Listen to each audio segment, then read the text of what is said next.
been a pretty good start to the season. I have to say that the double file restarts has really mixed it up. I mean, most of the top runners have been taken out at some point in the double file restarts.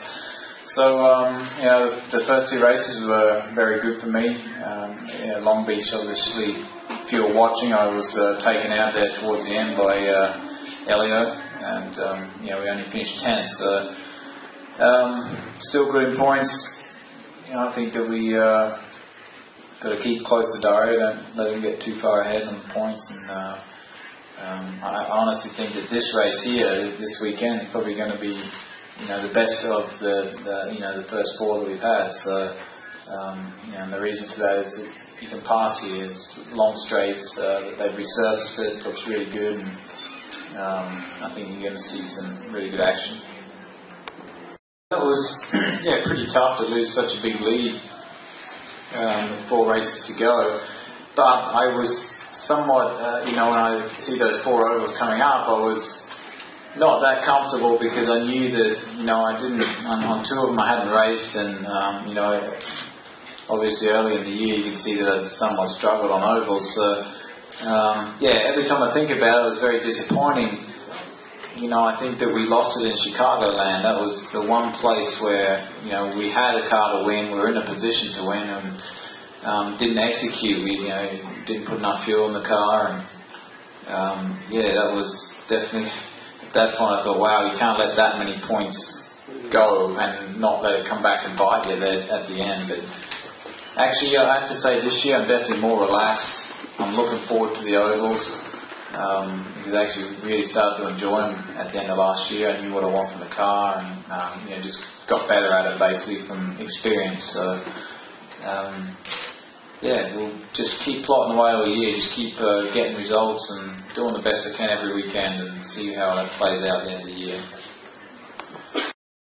My memories of this place are very good. I mean, a very enthusiastic crowd, and a big crowd at that, and it's the thing I love about this circuit is the fact that you can pass. You've got 2 very long straights leading into second or first gear corners, and you don't have to stress so much about qualifying. Some of these tracks you have to be on pole, or you have to be in the top 4 to have a chance to win the race. So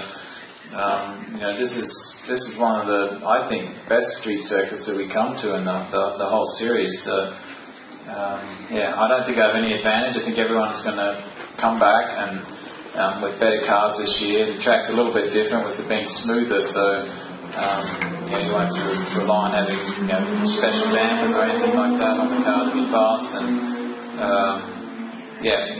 believe me, in IndyCar it's always very tight, the competition. It just gets tighter every year, so that's going to be the case this weekend.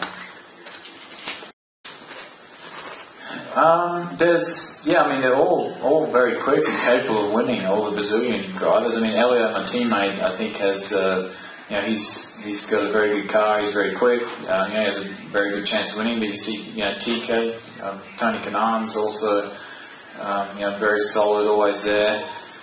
Matos, Vitor, I mean, they're all very good drivers. I mean, they're all capable of winning. I couldn't really pick one that's going to give me the most trouble this weekend. Definitely complicates things, but with this new surface, I think that it'll soak the water up better. It's a little more coarse, and there's not as many bumps and probably puddles as there was last year. But when it rains in the middle of a race, it just totally throws everything out the window as far as strategy goes. It actually makes for good racing. I mean, it really mixes things up, and you can have some really good battles. So it's, I think it'd be a good thing for racing if it did rain. No, I don't think it matters. Where you finish here or how your weekend goes. It's not going to affect how you go into Indianapolis at all. I mean, Indy's a different place to anywhere in the world. I mean, there's nothing like it, and I think it's like almost a season in itself when you go there. It's like a championship in itself, racing there. You sort of, you finish these 4 races and quickly move on to thinking about Indy, and that's all you think about. You don't really think about what might have happened in the first few races. It doesn't matter.